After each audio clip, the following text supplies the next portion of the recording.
Intro, baby. Welcome in. It is a Monday. East Coast bias right here on the Ringer Gambling Show, ready to break down all the ins and outs of Week 5. We have a Monday night game that has a little intrigue with the Chiefs and the Jaguars. We'll have plays on that.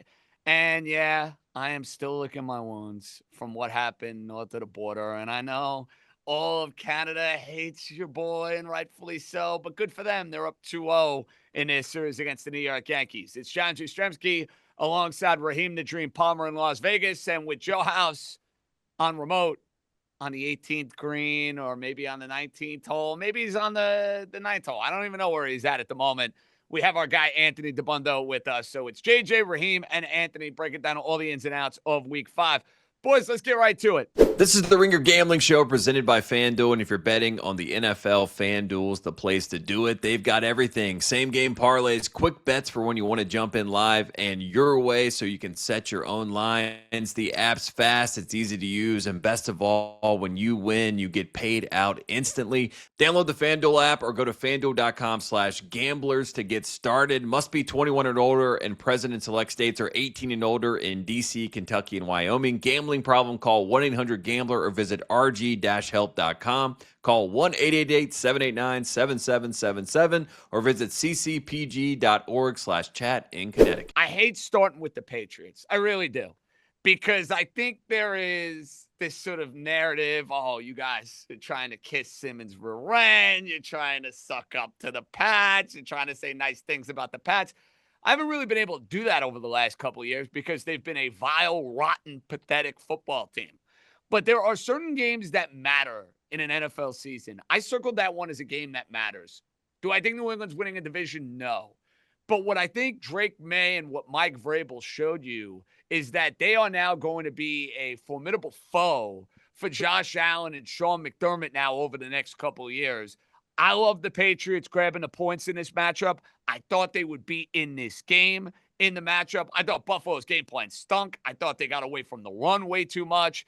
And I think Buffalo, bigger picture, will be fine at the end of this year winning their games.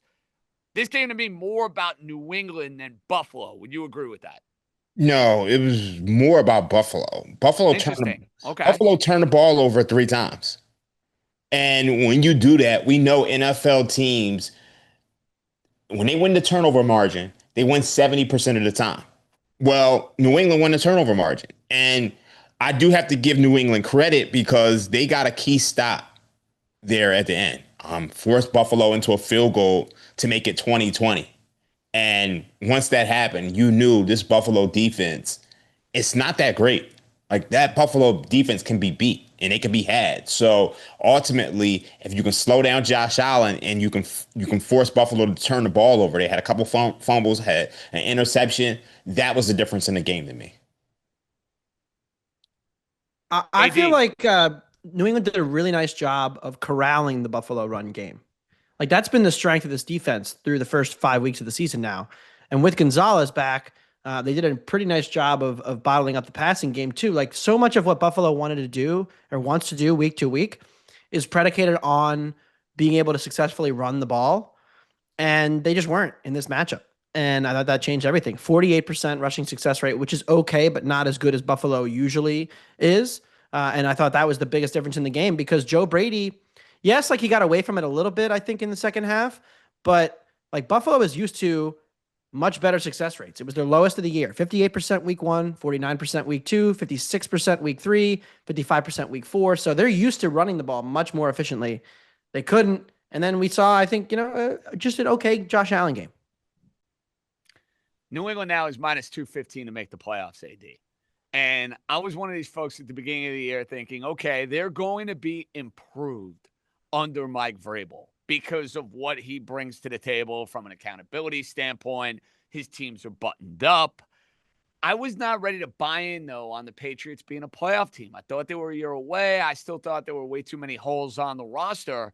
But after winning this game now against the Bills, and if you look at New England's schedule, which has a whole lot of Cupcake City on it over the next 8 to 10 weeks, AD, I'm going to say this without hesitation. I'm going to be surprised at this point if New England's not a playoff team. I think it's just set up way too well for them. I'm not ready to say this is going to be Washington Part 2 as far as Jaden Daniels and Dan Quinn going to like an AFC title game. But New England's going to be a playoff team. I'm not rushing to judgment on this one. Look at the schedule. Look at the coach. The quarterback's getting better. The talent on the team is better. I'm ready to say that now with New England. Well, I think also you have to consider the context, right? Like if you told me before the season, yeah, Joe Burrow and Lamar Jackson are going to miss significant time. The entire Ravens defense is going to get hurt. Now, how do you feel about the Patriots' playoff chances? I would have said, you're probably pretty good, right? So they've been the beneficiaries of the fact that the AFC depth has completely hollowed out. Like we went into this kind of feeling like, okay, the Bengals offense is going to be elite. Baltimore, Buffalo, KC, that's 4 spots plus the South champ. So there's only really like 1 or 2 spots left. And New England will be in the mix, but maybe not there. But now that Baltimore and Cincinnati are out of the picture, like it's hard to find 7 AFC teams better. Like let's do the exercise. So we'll go Chiefs, Bills, the 2 champions of those divisions. Let's say for posterity, it's Pittsburgh and Indianapolis. Who else is better than New England week to week right now? Yeah, and unfortunately, the Chargers, they lose 2 offensive linemen, so you kind of got to push them down a little bit. The Broncos, they still have they did beat the Eagles yesterday, but they still have questions about Bo Nix. So right now, the Patriots are definitely in the mix. It was a super impressive win. And Buffalo's going to win the division. They're still favored by a significant margin to go and win the division. But that was a show-me game for a new regime. You go on the road in Buffalo as a 7.5, 8-point underdog, win the game outright. I don't care if you're forcing the turnovers or not. That's going to open my eyes. Now, speaking of opening my eyes, Raheem, my dude Baker Mayfield did it again. He did it again. The entire Bucs team, it felt like, was depleted. They were ravaged with injuries. The spot was awful for them. Awful. All of us in the Ringer 107 included Seattle as a play. We had a pretty good week, by the way. I'm not going to apologize about the week we put together on Paper Dream. But my goodness, dude, Baker Mayfield, he's working his way into that MVP conversation with the way he's balling out, my dude. I mean, he's been unbelievable. Yeah, I've run out of superlatives to describe Baker Mayfield. And I think right now he's a top 5 quarterback. You're talking about. I love it, baby. Badass. That's what he is, Raheem. You want a superlative? I'll give you one, dude. Badass. 29 of 33, 2 touchdowns, and 379 yards against a Seattle defense that we consider one of the best in the league. And, his team was just bombed out and depleted with injuries. And, he was just throwing dimes. And it just felt like Seattle was never going to get off the field. Like, I think they might have stopped him once in that second half and took a 7-point lead. But there was no doubt in your mind that he was going to come back and score and tie this game up. And then once Darnold broke from the pressure, it was just game's over. So you look at this Tampa Bay Buccaneers team, I think we need to be talking about them as one of the best teams in the NFC if they can get healthy. I mean, right now, big if, yeah. Yeah, that's a big if. But I mean, right now you're looking at them and you're 4-1 with a point differential of +3, which is, that shows signs of at some point they're going to regress. But you got to remember they're not healthy, and if they can get healthy, they can get all of these guys back. They can challenge anybody in the NFC, and I mean anybody. Where do you think Tampa Bay ranks in offensive success rate through 5 weeks? 11th. Raheem? I'm going to say middle of the pack. 22nd. 22nd. Wow. See, I knew it was going to be way lower than you would think because of the way you phrased it, but my goodness, 22nd. That's the thing. Like, you know what it is watching them? It feels like they just get a lot of explosive plays. It feels like they get stuffed. Like, and it doesn't matter who's in or what receiver they're throwing to. It was Shepard. I mean, Ibuka's been great. Dabbundo, he's unguardable. Well, then I look at the Seattle defense too, and I wonder, like, okay, we all bet Seattle, right? So, like, let's do the postmortem. Julian Love didn't play. And he appears to be quite underrated by all of us because their secondary was a shambles. Devon Witherspoon doesn't play. Tariq Woolen gets hurt. The backup to Tariq Woolen gets hurt.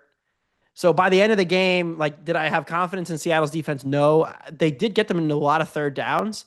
Yeah. And Baker pulled out like multiple 3rd and 10 pluses. And he's been doing this for so long now that I just don't know if, like, I want to say, hey, like, he can't keep getting away with this. Like Aaron Paul, Breaking Bad meme. He can't keep getting away with this. But then every week I watch the game and he keeps getting away with it. So maybe it's just never going to regress. Maybe they're just going to continue to be this incredibly explosive third down offense that, torches even what we think is a good defense. Because like Mike McDonald,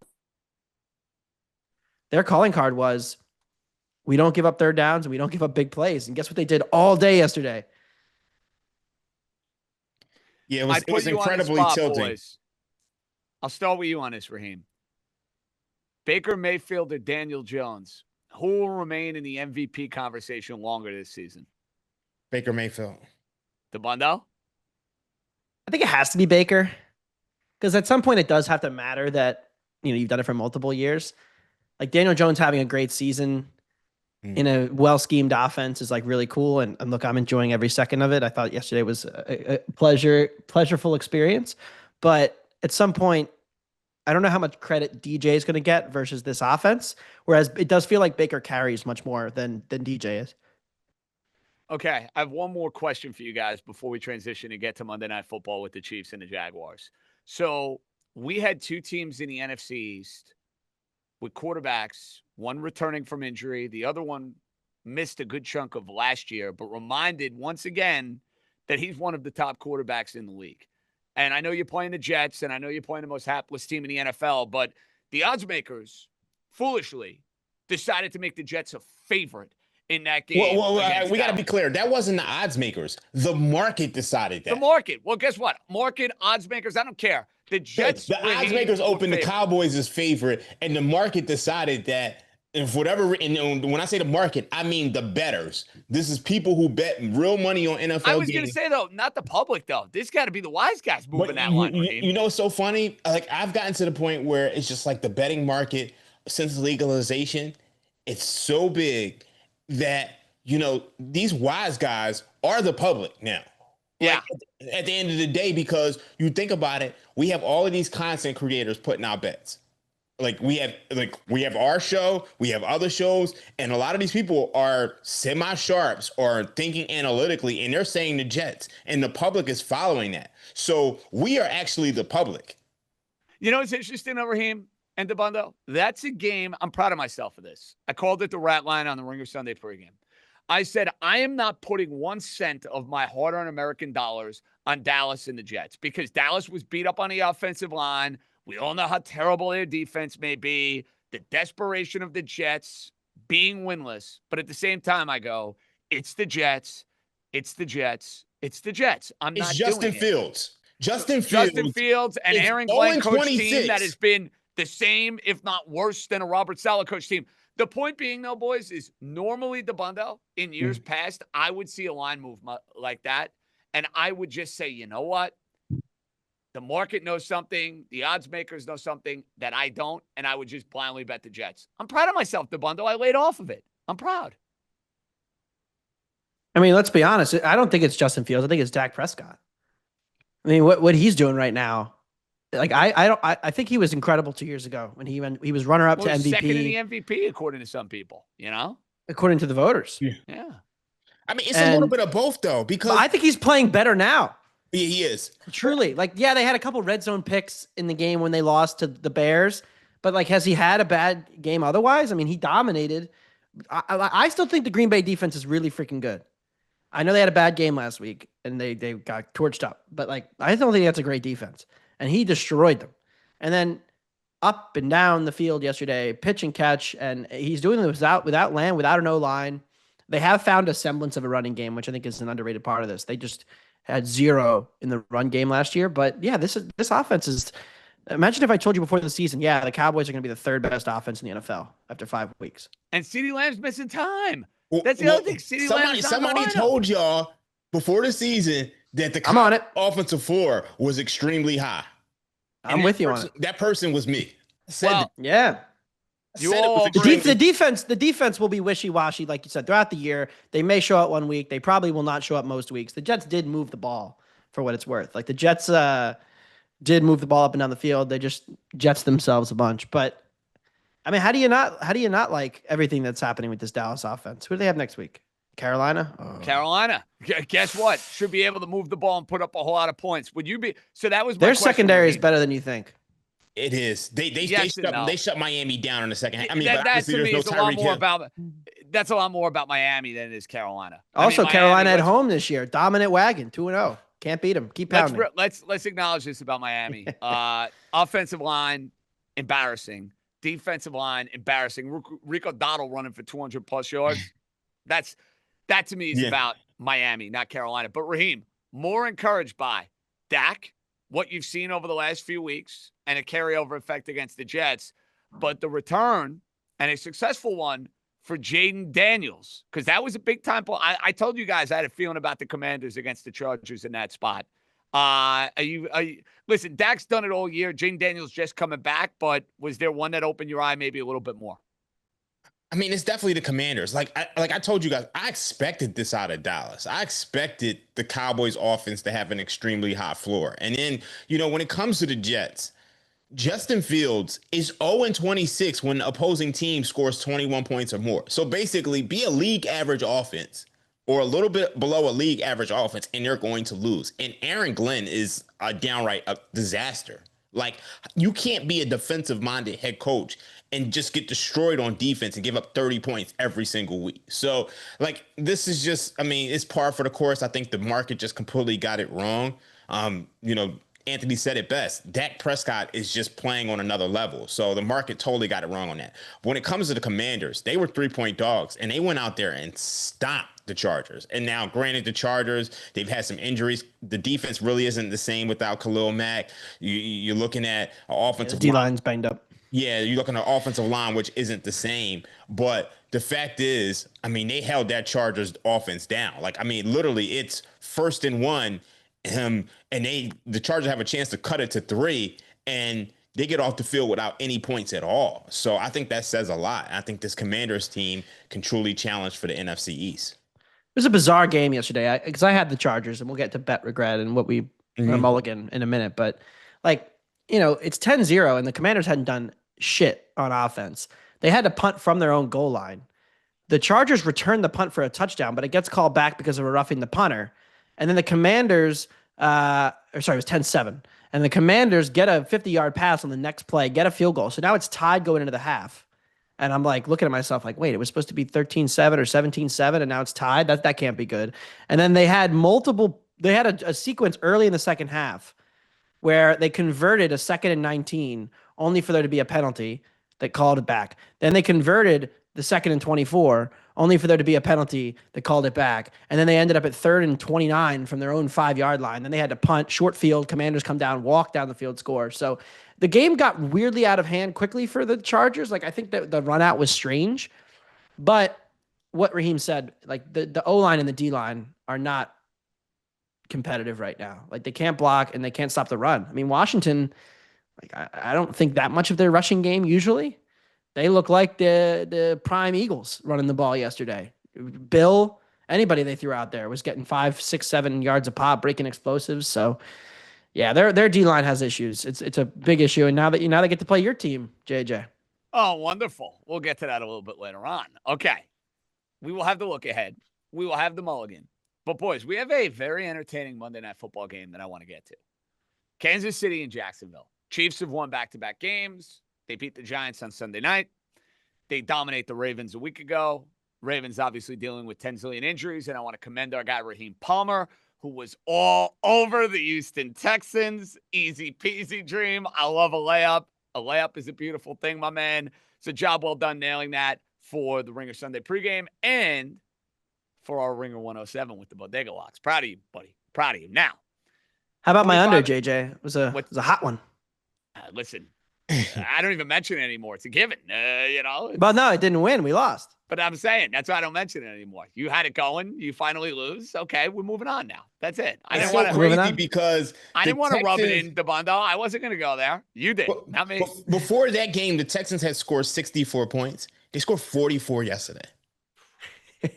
that Raven defense will do that to you these days with the amount of injuries they have. It's like a MAC defense. Ugly. It looks like a college team out there. Everything is just 5. The Texans just ran 5-yard outs, and then we're getting 8 yards a pop. That was it. Former Yankee manager Joe Girardi, it's not what you want. Okay, 3.5 is the line for Kansas City, Jacksonville. Totals at 45.5. Dream, I'll start with you on this. I know we're heads up on this game. I advocated for Jacksonville in the Ringer 107. They're doing a wonderful job at turning the ball over. I'm not fully convinced that Kansas City is all the way back from this sort of perspective that, they won back-to-back games. The Chargers are coming back to the pack. The Broncos, despite the win, have kind of been an up-and-down team this year. This is kind of a show-me game for the Chiefs. I'm not going to be surprised if this game lands inside of 3.5. I think it's going to be tight. I think it's going to be down to the wire. And I expect a whole lot of people lining up to the ticket window to go and bet the Kansas City Chiefs. I've liked what I've seen from Jacksonville defense. I like the way they're forcing turnovers. And I know I got to hold my nose with Trevor Lawrence, but hey, they've been able to run the football. Give me Jacksonville plus 3.5. I know you don't agree. I don't. I think this is a show-me game for Jacksonville. Look at who they've played. They played Carolina. We know Carolina is one of the 5 worst teams in the league, maybe 3 worst teams. They lose to the Bengals, who Joe Burrow gets hurt, and Jake Browning comes back and beats them. They're playing the Texans. They win 17-10, but in that game, the Texans literally have the ball inside of the 10-yard line with less than 2 minutes to go. They fumble it. Jacksonville comes down and scores a touchdown. They probably lose that game if the Texans don't fumble. You look at the game against the 49ers. They win 26-21. The 49ers bombed out and depleted with all types of injuries. And the 49ers have 4 turnovers.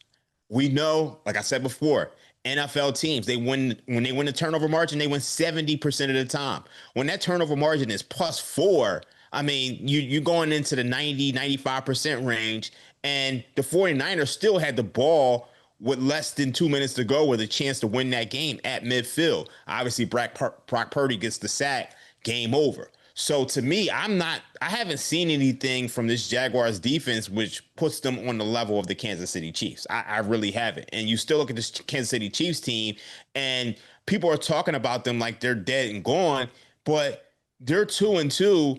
And their losses have come against the Chargers and the Eagles. You're talking about teams who we consider 2 of the best teams in the league, and they were 1-score games. They weren't just blowout games. They were legitimately 1-score games. And that game against the Eagles, they probably win that game if Travis Kelce doesn't drop it and it doesn't turn into an interception. So I think the perception of this Chiefs team is all wrong. And I think when you get Xavier Worthy back, it opens everything up for that offense. I mean, still, even with, Xavier Worthy only playing 1 game, they're still 12th in EPA per play.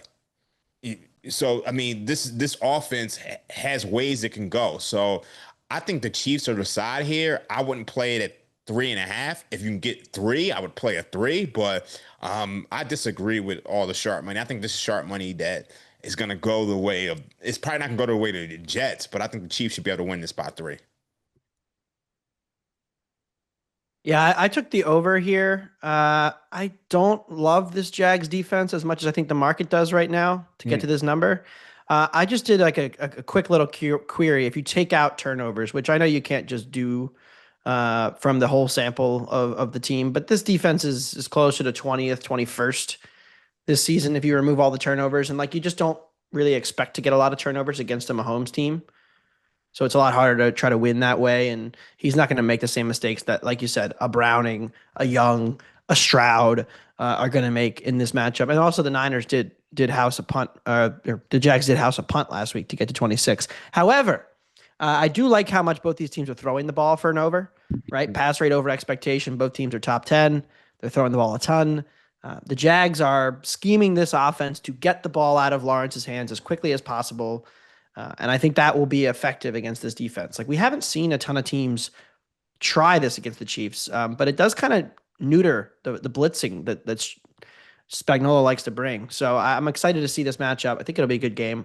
And for a rarity, because usually I'm the Chiefs second half unders guy, I like the over in this game. Yeah, I actually agree with this. I gave this one out on a Ringer pregame show yesterday too. I agree with this one 100%. All right, so you guys are on board with points in this game. Raheem and I are heads up on the side. Now, Raheem, if this line gets down to 3 as we move closer and closer to kickoff, would you advise folks who like Kansas City to hop on board if that's the case? Oh, without a doubt. Like I think anytime, like I hate to blindly play things, but anytime the spread is between +3 and -3, you kind of have to blindly play the Chiefs. I don't have the stats offhand, but I've listed them ad nauseum for years on this channel.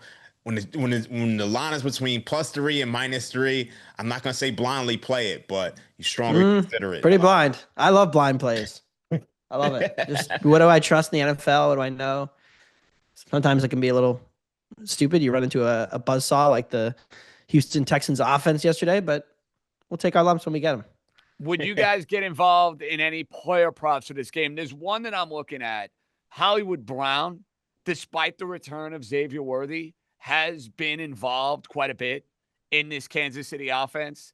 And listen, overs on Monday Night Football, overs on Sunday Night Football. Dabbundo, what can go wrong with a player prop? But if there's one I had to give out, Hollywood Brown, I think, will have over 38 receiving yards in this game. That's all I have from a player prop perspective. You have anything?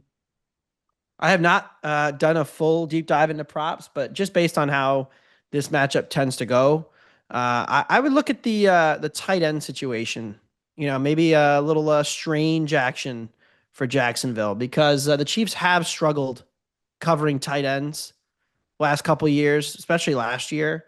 They were vulnerable over the middle, and so that could be a way that they get exploited. I don't have the number in front of me, but I know that they were bottom 10 last year against tight ends because I remember betting Dallas Goedert props in the Super Bowl, and even going back to early in the season, if you think back to some of the matchups, they got to play the Eagles this year without Goedert, but they're not a great over the middle defense. There are some vulnerabilities there. Dream, anything? I kind of want to dig deep into the woods on this one. I kind of want to go with Noah Gray over 13.5. I like this. This is where we get frisky on a Monday East Coast bias. Noah Gray props. I love it. I love it. Should I bet him to score a touchdown too while I'm at it? I'm not going to go that far, but I think he'll get a couple. Okay, you won't. I will. That's fine. I want to have a little fun on Monday I think he'll get a couple of targets and he'll go over that 13 pretty easily. So, but actually, in fact, let's not go with the over 13. Let's go with what's his receptions? Over 1.5. I think I can get there. Yeah, let's go with the over 1.5. Boys, when we come back, we'll have our mulligan for week 5, which was tough to do. It was actually a very successful week for me. I'm not going to lie. I was very happy. Maybe Speak for yourself, JJ. Speak for yourself. Listen, maybe the mulligan is betting the Yankees in game 2 with Max Fried on the mound. That might be the answer. But we have that. We have the look ahead, maybe a bet that we're looking to make for week 6. Hard to believe it is week 6 already. And we also have some baseball playoff plays that we need to give out. It is a must for the Dabundo's Phillies. It is an absolute must for yours truly as far as his Yankees on Tuesday night. So a lot more East Coast Bias Monday edition. Dabbundo in for house. JJ and Raheem coming right back. Okay. Mulligan, Dabbundo. Now that week 5 is basically over and done with, if there is something that is eating at you, bet you feel like you should not have made, what would it be? It's definitely the Chargers -2.5. Laid early in the week. I think I trusted my priors a little bit too much. Like I would have laid LA comfortably 2.5 preseason, week 1, week 2, but I don't know that I downgraded the Chargers enough for what we saw in the game against the Giants, for what we've continued to see with their O-line and D-line disintegrating via the triage unit that has formed there. So I think I regret that one the most. The runouts were crazy. I mean, Denver team total under, gave up 18 points. Cardinals teasers, Cardinals ringer 107. Just the most hilarious collapse you'll ever see, although there were some concerning things. That's how you get knocked out of a suicide pool, Dabbundo. That is as crash as burn as it gets, dude. Yep. Should have taken your Colts. Drop the ball, man. Yeah, I'm very. Oh, you had the Cardinals? In the knockout, I had the Cardinals. If there came out there was a point shaving investigation, like a player got suspended or a coach or something, and it was that game, I would be like, yep, he's guilty. That was unbelievable. I'm still not sure he caught the interception for what it's worth. But then he fumbles the interception. Then the guy kicks the ball into the end zone, and then all of a sudden, like I looked away. I actually texted Sal. We were texting back and forth about this dumb Cardinals game, and I'm like, INT! Exclamation point. And then I looked away to a different game, and I looked back, and Tyler Lockett had the ball in the end zone. They were celebrating, and I was like, what in the absolute world just happened? How did that even what? And then I said, I texted Sal again. Oh, never mind. He fumbled it, and it was recovered for a touchdown. Yo, even like here's my thing. You go back to the third quarter. The Cardinals were up 21-6. They're at the 25-yard line. Kyler Murray's not ready for the snap. It hits him in his face. The Titans recovered a fumble. And then the next clip they show is him walking into the tent. Like almost like he was going into the concussion protocol from getting hit. Yeah. And then, there was a theory that he had to just go to the locker room to use the bathroom. So they like made up an injury as to why he had to go to the locker room. Because he like went to the locker room for like conspiracy theory on the interweb. How about that? He went to the locker room for like 5 minutes and came back and was totally fine. I saw that and I'm like, all right, this is ridiculous. And then the touchdown fumble happens to where it's like, yo, all right, the game's about to be 28-6. This is about game over. Like winning week for the handicapos.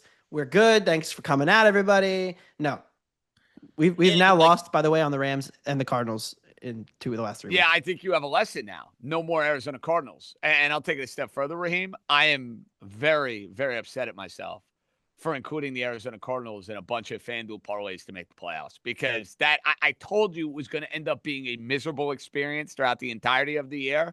And you know what? I'm getting exactly what I willed into existence. It has been a miserable experience between a Thursday night game, watching Kyler Murray, this game against the crummy Titans, who maybe are going to win 3 games all year. Thanks, Arizona. Remember, Raheem, they're going to blow up all those like 16 parlays I have for make the playoffs because I included Arizona in them. Stupid. Oh my God. Honestly, I've never been more frustrated. Like I feel like I've never been on the side of so many bad beats. Like I've just like this year, like it's easily 6 or 7 of them between both Cardinals games. You know, the Cardinals game against the Panthers, the Ravens week 1. It just feels like anytime the ball is going to bounce one way, it's going to go the other way for me. So it's very frustrating. I'm 0 for 3 now on these dropped fumble touchdowns. I had Colts last year again in Denver. I had over last week in LA, and then the Cardinals this week. 0 for 3. All 3. Somehow I've managed to be on the wrong end of all 3 of them. It's freaking incredible, man. And 2 of them were my own freaking team. Cost both of the game. Cost us a playoff trip last year. Imagine we could have had Anthony Richardson starting a playoff game. Okay, Raheem, Mulligan time for you. Is there something you look back on in the week 5 cards? To me, it was that Cardinals game. And obviously, I didn't have it in any ringer contest, but I did have it in my own personal contest. Like, that was one of my – like, I had a great week. Like, I mean, that was – Must be nice. That's pretty much one of my only losses this week. Like, I mean, like I nailed everything. I mean, from Seahawks plus 200, minus 6.5. I mean, Texans, I didn't have to sweat. Like, it was just so many games that are just like easy money. And that Cardinals game, it looked like more easy money, and they just did not do it for me. Like, even, you know, Commanders, Chargers under, that was like, I mean, easy work. Like, I didn't even have to sweat most of these games, but that Cardinals game, it left a sore taste in my mouth. Okay, boys, I have one. And again, it was a very, very successful week 5 for me. There was a bet I made foolishly on Sunday morning. I shouldn't have made it, but I knew I was going to sit down and watch a lot of this game. And I saw the injury report for the Carolina Panthers and said, I'm going to bet my stupid team. I'm going to say they're going to parlay the momentum of the game they played against the Jets and get their 2nd win of the year. And Anthony Dabbundo at 17-0 Miami. Darren Waller's running wild. Tua is super efficient. Dolphins forcing turnovers. I'm like, this baby's in the bag. And then by the end of the first half, Miami, with all of those turnovers, is still getting absolutely punked and absolutely you-know-what at the line of scrimmage, and it's a 7-point game.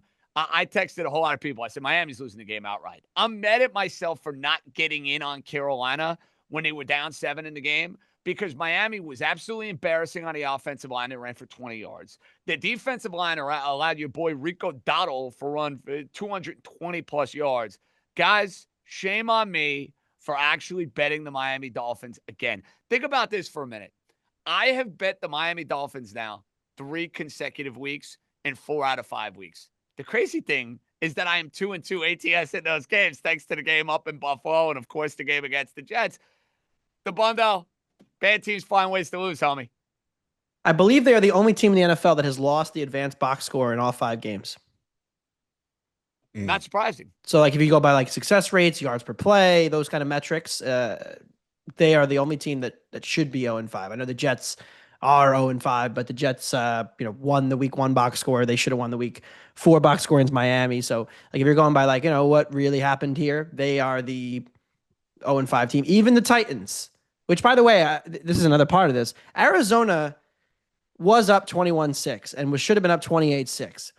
They had a 35% offensive success rate in that game. If you go back and look at like even how they got their touchdowns, they recovered a fumble deep in Arizona territory. Kyler threw up a jump ball into double coverage that Marv somehow caught over. He mossed multiple Titan defenders.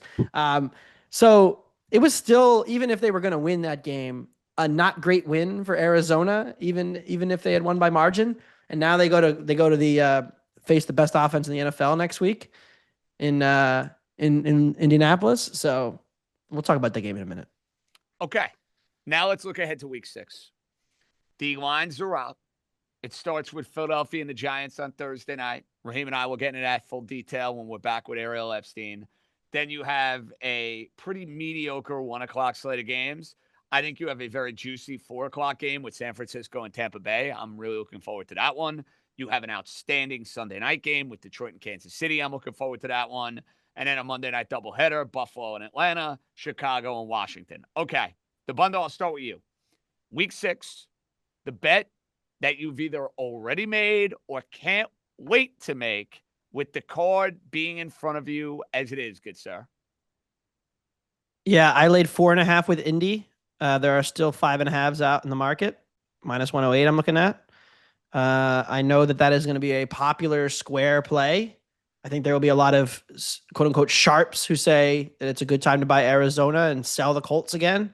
Same people who said it was a good time to sell the Colts against the Raiders this week. I think this Colts team is really healthy outside of Kenny Moore right now. And I don't think the Cardinals are a team that take advantage of that. And I think this offense continues, so long as they're healthy, to dominate these decent to just okay defenses. And that is what they have in Arizona. With all the injuries they're still dealing with in their secondary, look what Cam Ward did in that fourth quarter when they were playing with a lead. Colts, a little bit of a sluggish start yesterday, but then completely took over the game. And honestly, like Anarumo, if you get into obvious passing situations against Lou Anarumo's defense right now, it is really, really hard to keep the chains moving against this Colts defense. And I don't think the Cardinals can run the ball. If you can run it on the Colts, you have a pretty good chance to score points. But the Cardinals' running game is completely cooked right now and has been all year. So I think it's a bad matchup. I think it's a bit of a, in theory, bounce back spot, sure, for the Cardinals. But Indy only had to play like a half last week. They had the game wrapped up. They were basically resting everybody in the third quarter. So I like the Colts. And then I took some over Chiefs-Lions, 48.5. I'm seeing 49.5. I think that should start with a 5. This Detroit defense is still banged up. Their offense continues to just maul people. So I like over there. Mahomes in catch-up mode should be a good recipe for an over. I like both of those plays. I do not like Arizona at all going into Indianapolis. I think your Colt team's got something going, Dabbundo. They got something going. The Anarumo hire was a slam dunk. Daniel Jones is playing great. Obviously, the Warren pick has worked out beautifully. Listen, I'm taking a big fat L on the Colts. I had them as an under for the year, and now I really like them. There are teams that I'm looking to adopt, Dabbundo, with the Dolphins being as pathetic as they are. Your team is actually in that category because of Staten Island Lou and Daniel Jones, who I actually really liked personally when he was here with the New York Giants. So maybe you got me on board, and, of course, Baker Mayfield and the Buccaneers. That's it. You got me on board. Dream. I think 6. I need to write about this. I was thinking about this because, like, the Colts this year, we came with such bad vibes. I was not excited for the season. Nobody. No, you were very out. I mean, we did a show like a week and a half before the year. You were out, dude. You were. I was not interested in watching the games. Yeah, I ultimately never. This is the first year I haven't had like a strong opinion on their win total in a long time. But like, I didn't have any excitement as a fan. Just like taking the betting thing out of this. Just like I'm a Colts fan. I want to watch my team every Sunday. I had no interest in watching them, and I think a lot of people felt similarly going into week 1. Like I made that bet with you because like I thought the Dolphins really sucked, but I didn't feel great about that bet Sunday at 12:57. And then to be just completely wrong, it's been such a freeing, enjoying experience because I haven't had to be like, well, I'm eating all this crow or whatever. And like, obviously I wanted Richardson to start, and that had proven to be an incorrect choice. But now we're sitting here, and how many teams are better in the AFC right now? 2? Buffalo. KC. Yeah. That might be it. Maybe Pittsburgh. No. Maybe. No chance. Maybe. No. We would carve them open. Maybe the Broncos, maybe the Chargers, maybe. They're a bunch of babies. We have them in November. It's in Pittsburgh. It'll be a good game, but Colts are better than them. If you say so, we shall see. I'm in on the Colt vibe, though. I get it. So you like the Colts, you like the over in Detroit and Kansas City. Raheem, week 6, what's standing out to you? I got a couple. These are ugly. I like a couple. Please share. Thank I got a few. Miami Dolphins plus 4.5 against the Chargers. Oh, Raheem. JJ did not want to hear that. He wanted to lay it with the Chargers. My model makes this a pick 'em. And let me remind you, Miami Dolphins did beat them last year. 2 years ago. 2 years ago, but they went into Los Angeles. Totally different. But Raheem, that totally was different. Tyreek. Tua and Tyreek were like the most fun team in the league at that point, bro. Yeah, my model has this game a pick 'em, and we look. We spoke earlier about the Chargers not even being competitive on both sides of the ball with their offensive and defensive line. So neither of the Dolphins. See, that's my problem. At 4.5, that's my problem. I gotta grab them. My model makes it a pick 'em. So I mean, like I get it. I have it actually Chargers 25, Dolphins 24. So I have the Chargers -1. At 4.5, I kind of have to get there. Okay. The other one. Before we get to that, Raheem, because I gotta ask you a couple of questions. Is that a play though that you maybe should wait on as far as news on the Charger offensive line? Number one. It's already come down to. I saw 6 yesterday. Yeah, I saw 5.5. So was it 6? I saw 5.5, so it's immediately down. So I gotta assume, Raheem, we're not getting Alton, we're not getting Becton back for the Chargers. No, we not. I think gotta grab this Becton number. Maybe. Alt, I would think no. I gotta grab this now. I have to. The other one, it's also equally ugly. I'm going with the Titans plus 5.5. I think the Titans are the better team. I do need to see the injury report on what's my guy's name for the Raiders? Bowers? Colton Miller. I need to see the is he Bowers out for the too, yeah. Yeah, if he's out again, I think you have this is a coaching advantage. This is a coaching matchup where Brian Callahan might not be the worst coach. Like both. Oh, come on now. We're not doing this, right? Stop it, Raiders. Come on, man. I know it sounds crazy. I know the Raiders have been poorly coached this year. They put a little respect on Pete Carroll's name, at least in this matchup. Or well, Geno Smith is. He might be the worst quarterback in the game. He's the worst quarterback. Yeah, so I just think at 5.5. Look, if they're gonna go out there and beat and blow the Titans out, I think the Titans are the better team. I truly do. And as that sounds, I think they've been more competitive this year. I actually have this number Raiders -2.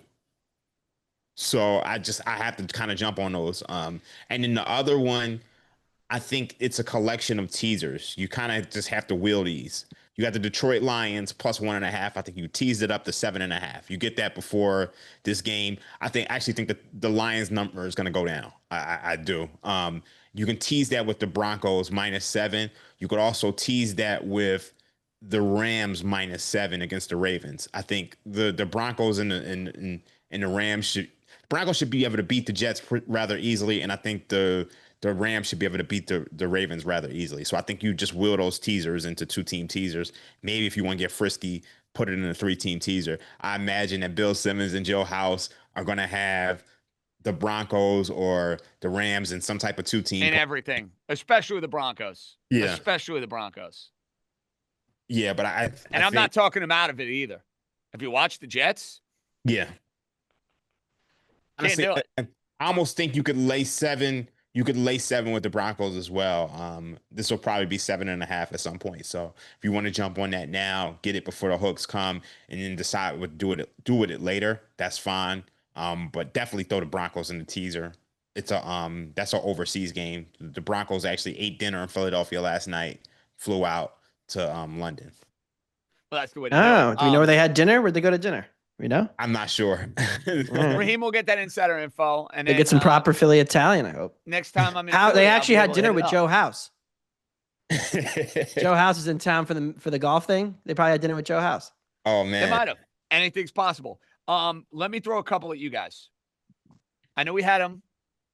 Baker Mayfield broke our heart. I think Seattle on the road in Jacksonville is a game I'd have circled. Jacksonville off a short week. And Raheem, we know what the narrative has been recently with Seattle. Home field advantage for the Seahawks is not what it used to be, big boy. They don't win in Seattle anymore, and they've had success going on the road and playing well on the road. You know, you get an emotional game from Jacksonville, a hyped up, revved up Jacksonville team. I think it's a great spot to take Seattle. Now, I know there could be uncertainty one way or another depending on what Jacksonville does in this Monday night game, but I kind of buy letdown one way or another. I like the Seahawks. I have that one circled -1.5 on the road. Not going to be scared off by the travel. And Dabbundo, I'll give you another one. And I never do this, by the way. Never, ever, ever, ever, ever do this. Green Bay is going to wipe the floor with Cincinnati. I think that is an awful spot for the Bengals. I mean, the Packers off a bye. After what happened in Dallas, we all are still rather bullish on their defense. Doesn't that reek of a LaFleur, Packer D, Love, wipe the floor, win that game by 20-plus points? Or is that just way too high a number? I normally never do it. I think Green Bay is going to kick the crap out of Cincinnati. Oh, is it 14.5 or 13.5? 14.5 is what I said. Yeah, see, that extra hook makes a big difference. Like, they win that game by 14 a lot, and they just kind of, like, turbo cruise the fourth quarter. And keep it easy. Green Bay has not been a run-it-up team. They are not a run-it-up team. Like, they do get pretty – they stop dialing up the explosives when they get those big leads, too. So, like, I remember last year I laid a team total on Green Bay against the Saints, and they got there really, really late, but they were trying so hard to not score for, like, most of the fourth quarter. Oh, that was that Monday night game. That Monday night game. And then Emmanuel Wilson came through. But, yeah, the other two that jumped out to me, the San Francisco defense – is super cooked. I mean, Stafford did whatever they wanted. Once they got out of their own way in that first quarter of that Thursday night game, they had no pass rush. They were just playing pitch and catch with the secondary. You have to monitor injuries, of course, on both sides of 49ers Bucks. But if the 49ers injury report on offense starts to look a little better, let's say Jawan Jennings is back. Let's say Ricky Pearsall is back. Brock Purdy or Mac Jones, doesn't matter. Debatable. But that total at 47.5, given the secondaries of these two teams, looks a little low. And then the other game that stood out to me was Bills-Falcons. Buffalo's run defense is super flawed, and Atlanta at home can absolutely run the ball and keep the ball and create explosives off of that. I feel like, it was looking ahead was 5.5, now at 3.5. So Buffalo did get downgraded off of that game, but this is Atlanta off 2 weeks of rest here at home. Kind of like the Falcons, and then the spot of the year might be Pittsburgh. Oh yeah. Only I know the total is 37.5, but Pittsburgh at home, Cleveland playing what is essentially a third straight road game. They were at Detroit, they were at London, and now they're at Pittsburgh. They didn't take the week off. Pittsburgh coming off the bye. That's like 2 points to me of advantage. And Pittsburgh, can they mitigate the Cleveland pass rush by getting the ball out really fast, like Rodgers just doing the 2-second thing? Maybe. So those are my first looks. I got to dig more into the slate, but that Atlanta game is fascinating, Dabbundo. Fascinating. That Pitt game is fascinating. I actually have that Steelers -7.9. But I actually have the total at 46. 37 is low. It's a really low total for 5.5. As far as that Seattle-Jacksonville game, I actually have Seattle -4. I want to dig into. Got to see what their defense looks like too. They love Witherspoon, Woolen. I got to dig more into the injury stuff. Yes. Well, and speaking of the injury stuff, and we didn't mention this with the Chargers, Raheem, forgot about the Omarion Hampton injury. So the Chargers will get to send a running back off the street who will run for 200 yards against the Dolphins. That's what's going to happen, okay? So they'll get Hampton being injured. That's brutal. That's a really that's 2 cross-country road trips for the Chargers in 3 weeks too. Right? They went Giants, then they go home, then they go Dolphins, and then road trip again. Yep. It's a tough spot. Again, you guys are underestimating the ineptitude of the Dolphins. I'm not betting the Dolphins. I'm not betting the Dolphins this year though. Like they're not like They're very competent. Like it's interesting depending on what your metric is, right? Because to the advanced stats, Dabbundo, they're not. They should be 0-5. But I guess from a surface level, watching the games, the only game they've gotten totally steamrolled in is the Indianapolis game. They lost a down-to-the-wire game against the Patriots. They lost a down-to-the-wire game against the Bills. And they lost the fourth quarter game that could have gone either way against Carolina. But I guess the pushback is, Dabbundo, when you stink, you find ways to lose. And that's the Dolphins in a nutshell. You know what I mean? Yeah, to an extent. I mean, I probably won't be on either side of this game. At 4.5, it would be Dolphins or nothing for me.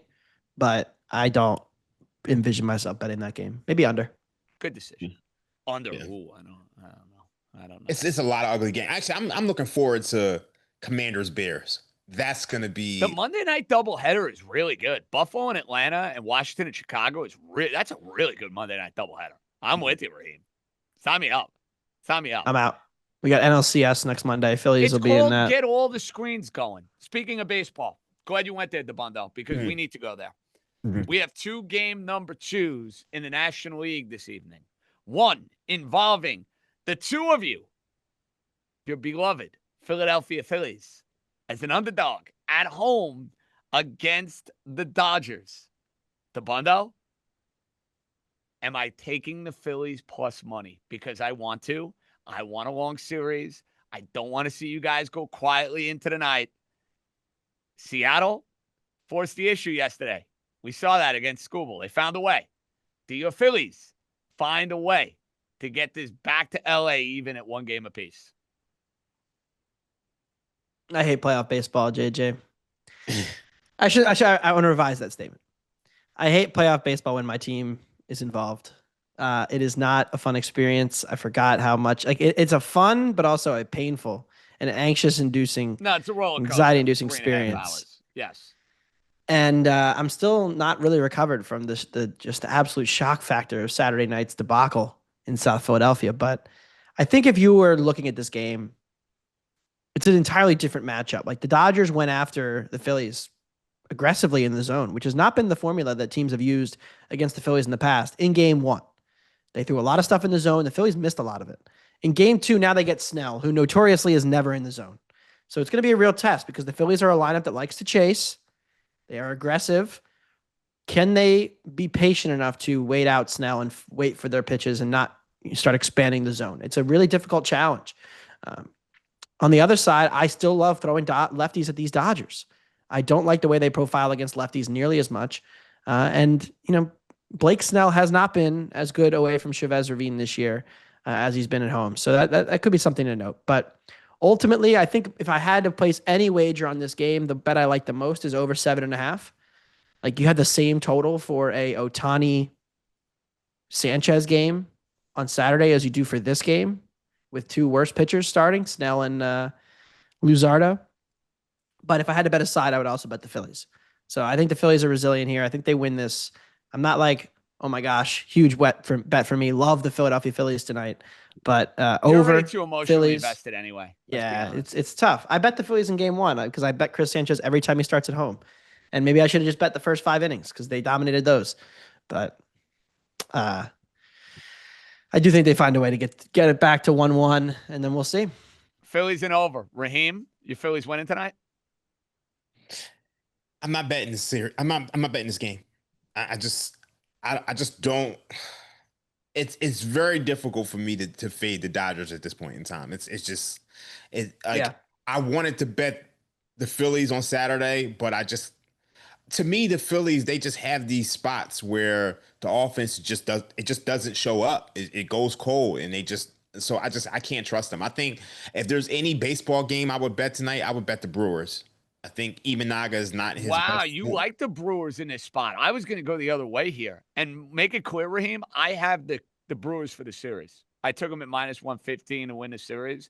I don't love this spot for Milwaukee. I think the Cubs, have to get embarrassed, they're going to be ready to go. I think their offense comes to play against Ashby. But make the case. Why do you like Milwaukee? I don't trust Imanaga right now. I mean, he's given up 15 home runs in his last 9 starts. And so it's just, I know that maybe the play is the Brewers team total over or just the over in general, but I know that the Brewers are going to score. It would shock me if Imanaga went out there and shut this team down. So to me, them being home, cheap price, minus 125, minus 130 or so, I think there's going to be some runs in this game, and I just trust the Brewers. So I think they have the better pen. Maybe I'm wrong about that, but I like. No, they do. Yeah, yeah. Give me the Brewers. The bundle marginally better pen on that game. Game one was so weird because they end up throwing Matt Boyd on short rest after he threw in game one on Tuesday and then got hot in Thursday in the bullpen. And it was very clear to me he had nothing. And then the Cubs just kind of had to punt the game after that. And they were in such a bad spot from their pitching perspective because they had that 3-game bullpen war with the Padres. Now they get a day off. Do they get to reset it? Like you said, Ashby and I assume Priester behind him for the Brewers. This Priester guy, like he's been so dominant out of nowhere. Like he's a textbook Milwaukee starting pitcher where the Red Sox didn't even want him. They were like, you can have him. Gave him to Milwaukee for like a bag of chips and like a vending machine full of soda at the beginning of the season. And then Priester wins 13 straight starts for Milwaukee, throwing this sinker that nobody can hit out of nowhere. So I really don't want to bet against Milwaukee here. So it would be Milwaukee or nothing for me. I ultimately said Brewers in 5 before the series, but the Cubs pitching might be a little too compromised for that. And Milwaukee seems to be the offense that can take advantage of it more than San Diego could. Okay. 2 games on Tuesday. American League. Mm-hmm. The Yankees, Raheem. The Yankees.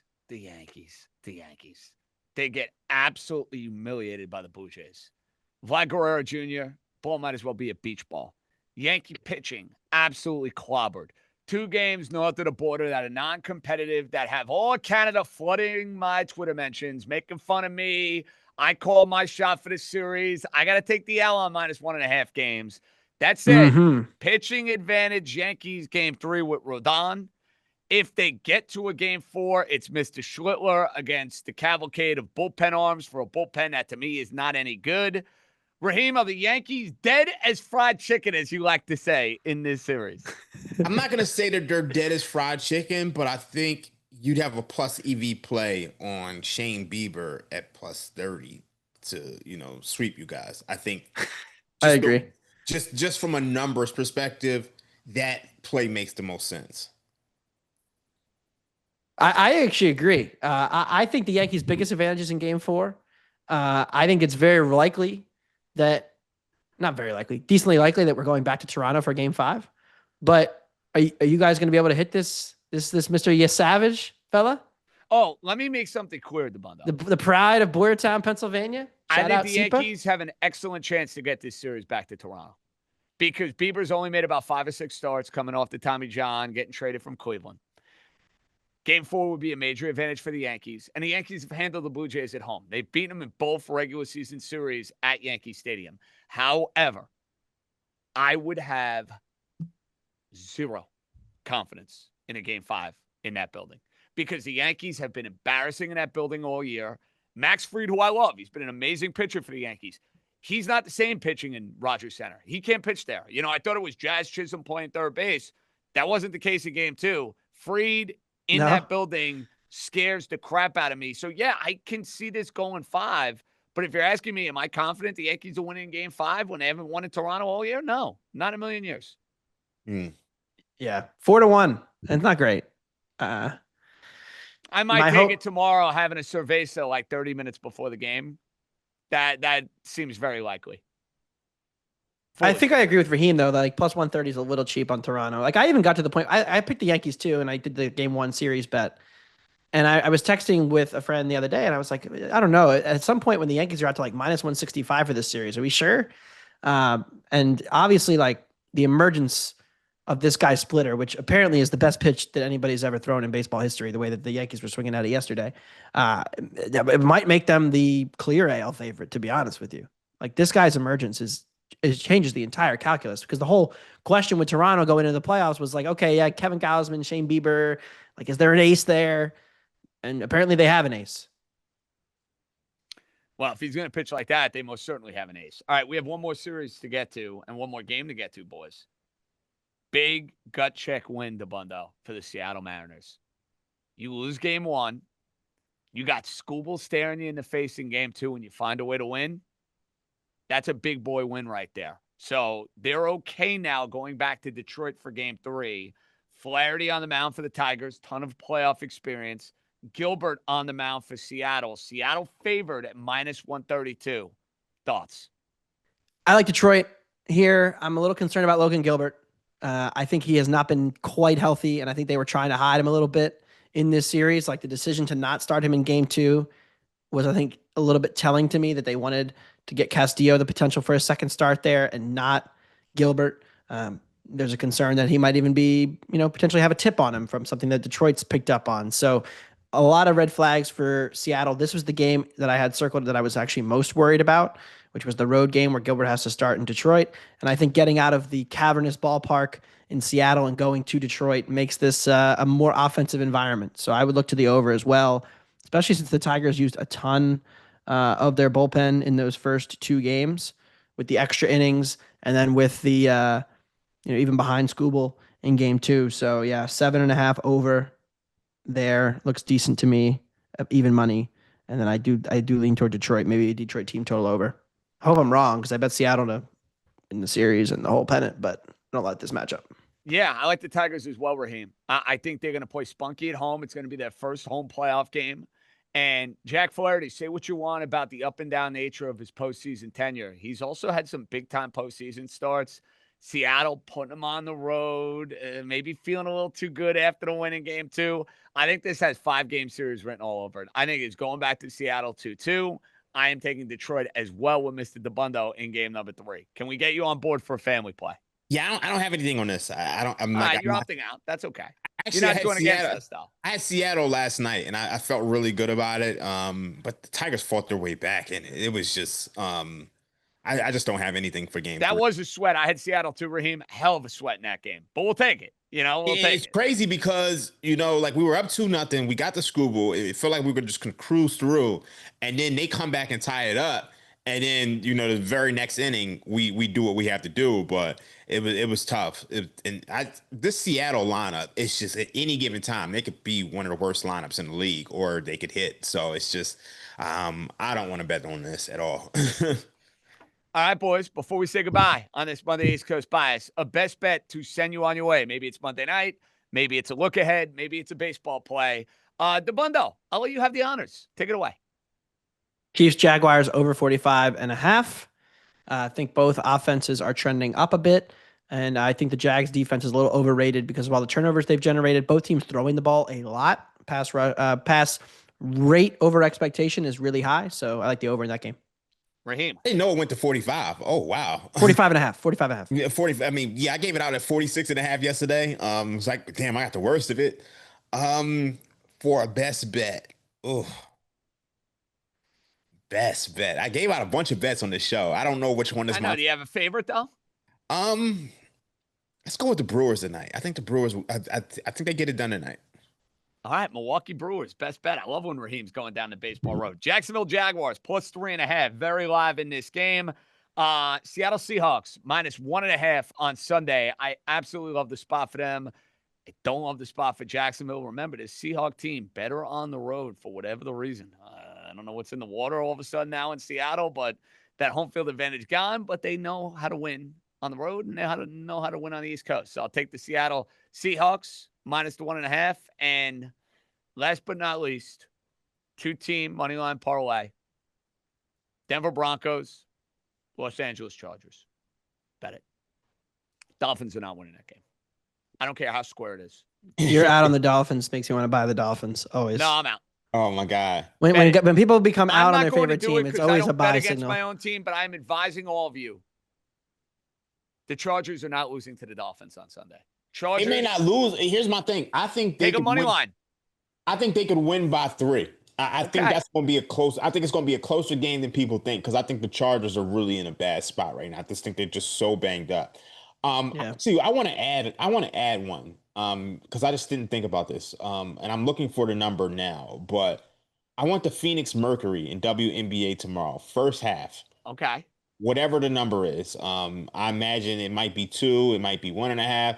whatever the number is, take the Phoenix Mercury in the first half tomorrow. It's a desperation spot. They're down 0-2 in the WNBA Finals. The supporting cast for the Aces has really performed like ridiculously well at home. Obviously, Asia Wilson had a monster game too. But give me the first half on the Phoenix Mercury. Market might be on you there, Raheem. -2.5. Give it to me anyway. Give it to me anyway. I just think this is a smash spot. If they don't win the first half, come back on them in the second half. Oh, they're at home. Okay, they're home. Yeah, got you. Yeah, come back. I mean, they're down 0-2 at home. We know this is kind of priced in already, but give it to me.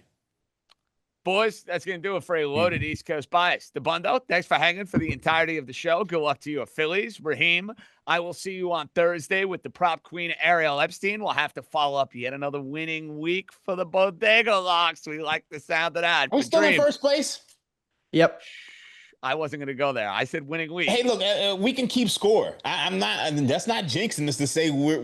Raheem is not a believer in the superstition. I think I am, but that's what makes me a sick man. I have one superstition, and it's the oddest superstition ever. So if I have a bet on the game, right? Okay. You don't know, and you ask me in the middle of a game, what did I bet? I will not tell you what my bet is because for some reason, like I've been up like 15, 16 points in the game, and somebody be like, yo, do you got money on this game? And I'll be like, yeah, I bet this. And it'll put their negative energy on it, and it just goes opposite. That's my only superstition. No, I think that's fair. Now, before a game, Raheem, if someone asks you if you have money before, on a game, I'll tell you what I'm on. But when the game is going on, I'm not telling y'all what I have.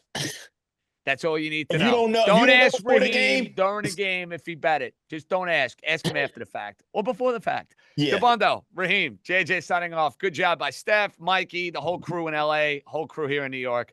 Boys are out. Be good, everybody. Must be 21 plus and present in select states. Kansas, in affiliation with Kansas Star Casino, or 18 plus and present in D.C. Gambling problem, call 1-800-GAMBLER or visit rg-help.com. Call 1-888-789-7777 or visit ccpg.org/chat in Connecticut or visit mdgamblinghelp.org in Maryland. Hope is here. Visit gamblinghelplinema.org or call 1-800-327-5050 for 24/7 support in Massachusetts or call 1-877-8-HOPE-NY or text HOPE-NY in New York.